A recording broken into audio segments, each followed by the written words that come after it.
How many times has this happened to you? You have a problem with something you bought, but you're not sure how to get your money back or how to get satisfaction. Here to show you how to complain and win, our financial contributor and PhD in complaining, Vera Gibbons. Good morning. Harry. Nice how to are see you? you. Good. Okay. There's sort of an order to this, right? You're sitting there, you're in the store, you're in a consumer situation, you're starting to get steamed. That's not the right thing. No, tip number one, stay calm. Calm, cool, and collected. You want to be firm, but you never want to fly off the handle. That just exacerbates the situation, makes it worse. Right. So stay calm, stay cool, stay collected. You don't have to be polite necessarily, but you have to just be reasonable. Keep your wits about you. Keep your wits about you. You fly off the handle, it's not the right thing to do. No, you also want to act very quickly. If an incident happens at a store, for example, try to nip it in the bud right away. If you have an issue, get it resolved as soon as possible. If it happens at a later date, don't wait longer than a week. People are complaining about everything these days. Complaints are up. 900,000 complaints lodged against companies last year. 7% higher than the previous year. We're complaining about cell phone companies, internet service providers, auto dealers, banks, lenders. You feel like your money is worth less. I want to get what I pay for. Well, that's just it. I mean, our dollars matter more, so there is more complaining going on. All right, so act quickly. Don't wait. Hey, 6 months ago I had this thing where, that's going to work. Does this really work?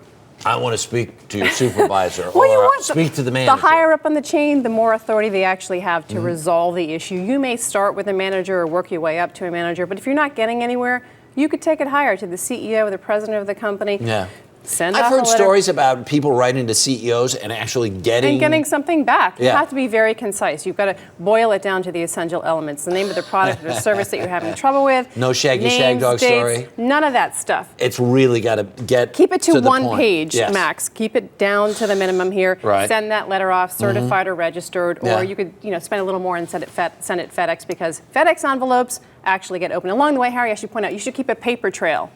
Who you spoke with, the nature of the conversation, what was promised. You've got to have a written log for your records. Because if this goes on for a while, you have to be able to say, once you get to that supervisor, I've talked to so-and-so, I spoke to such-and-so, this is what we talked about, et cetera. All right. In the end, though, as you begin this process, you should have an anticipation of the outcome you desire. Well, whatever you think you deserve, whether that's a complimentary night, whether that's discount coupons, you've got to spell it out to the company. Otherwise, you may just get a letter of apology or nothing may actually happen. That's not good enough. No, you want X, Y, and Z for your troubles.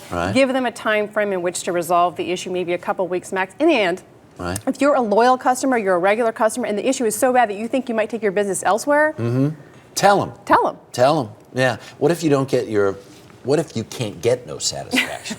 Sorry. Well, you could always take it to a higher level. I mean, you could take it to the Better Business Bureau, the Federal Trade Commission. People are airing their grievances online. They're going to complaints.com, my3cents.com. You could take it to the media. Or worst case scenario, if it's a small claims issue, you could take it to small claims and have your day in front of the judge. Or get a hold of you on the website. There you go. Can't get no satisfaction.